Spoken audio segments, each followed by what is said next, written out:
Assalamualaikum warahmatullahi wabarakatuh. Bagi kalian, para wanita pasti mengalami menstruasi atau datang bulan atau haid. Tapi, pernahkah kalian merasa heran? Kenapa sih saat menstruasi kalian mengalami yang namanya PMS atau premenstruasi syndrome dengan gejala perubahan mood secara tiba-tiba? Seperti tiba-tiba kalian nangis, tiba-tiba kalian marah, tiba-tiba kalian tertawa sendiri. Namun tidak hanya itu, gejala lainnya seperti timbulnya jerawat, nafsu makan yang meningkat, dan lain-lain.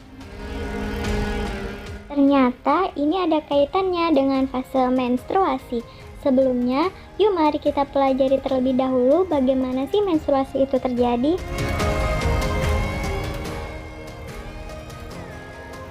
Ini adalah organ reproduksi wanita. Mari kita bahas satu persatu. Pada bagian ini yang berbentuk oval disebut ovarium, yang berfungsi sebagai tempat pembentukan dan pematangan folikel menjadi ovum dan sebagai tempat pengeluaran ovum. Selanjutnya yaitu tuba falopi, sepasang tuba yang berada di kiri dan kanan dengan panjang 8-14 cm dan berfungsi sebagai transportasi ovum dari ovarium sampai ke ovum uterus. Selanjutnya bagian yang ini adalah vagina, berfungsi untuk mengeluarkan sekresi uterus pada haid. Dan pada bagian ini adalah mulut rahim atau serviks. Selanjutnya ini adalah uterus atau rahim, tempat penempelan ovum. Dinding yang tebal ini adalah lapisan yang disebut endometrium yang memiliki banyak sekali pembuluh darah. Jadi, sel telur atau ovum yang telah masak akan dikeluarkan ovarium menuju rahim melalui tuba falopi. Proses pelepasan ini disebut ovulasi. Dalam perjalanannya ke rahim, bila ovum bertemu dengan sperma di saluran telur atau tuba falopi, maka ovum akan dibuahi oleh sperma. Proses pembuahan itu disebut fertilisasi. Jika ovum tidak dibuahi oleh sperma, maka ovum akan terus berjalan menuju rahim dan menempel di dinding rahim, sehingga sel telur atau ovum yang tidak dibuahi tersebut akan luluh atau terkikis bersama dinding rahim yang telah menebal dan banyak mengandung pembuluh darah. Selanjutnya yaitu proses menstruasi. Umumnya siklus menstruasi pada wanita yang normal adalah 28-35 hari dan lama menstruasinya antara 3-7 hari.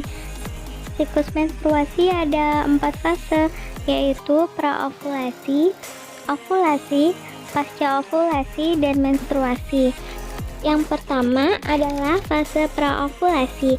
Fase praovulasi berlangsung sejak sekitar hari ke-5 sampai hari ke-13 dari siklus menstruasi.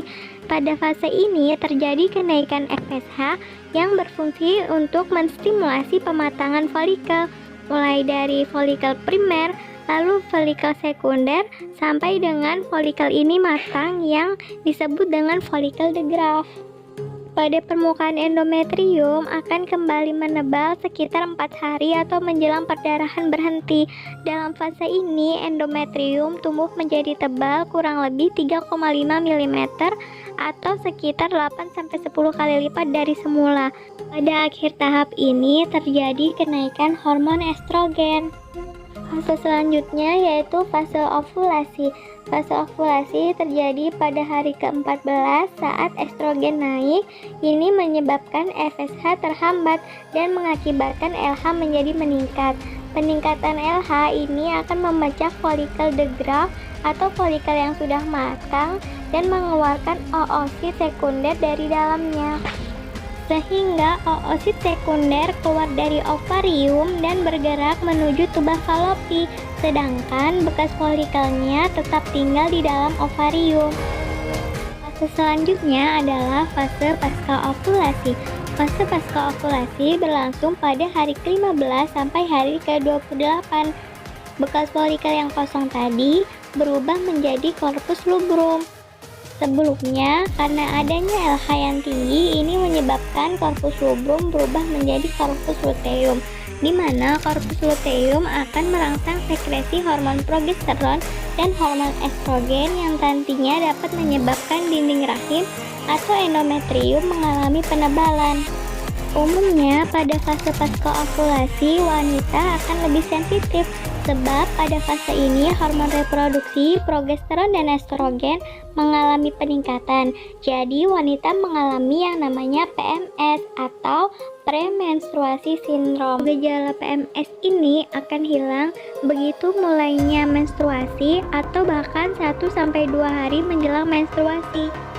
Nah, pada saat PMS inilah kita mengalami gejala-gejala seperti pembengkakan dan rasa nyeri pada payudara, timbul jerawat, nafsu makan meningkat, kemarahan yang tak kunjung padam, ingin bermalas-malasan, kesulitan berkonsentrasi, tidak bisa tidur, dan merasa lelah, lesu, atau kurang energi. Yang terakhir adalah fase menstruasi. Fase menstruasi berlangsung 4-6 hari. Apabila tidak terjadi fertilisasi, maka korpus luteum akan mengalami degenerasi menjadi korpus albikan, di mana korpus albikan ini tidak dapat merangsang sekresi estrogen dan progesteron, sehingga menyebabkan arteri spiral yang terdapat di endometrium menjadi tegang dan akhirnya spasme, hingga suplai darah ke endometrium fungsional terhenti yang menyebabkan lapisan fungsional endometrium tidak dapat bertahan dan akhirnya luruh. Selesai, jangan lupa dukung saya terus dengan cara like, comment, and subscribe. Semoga video ini bermanfaat.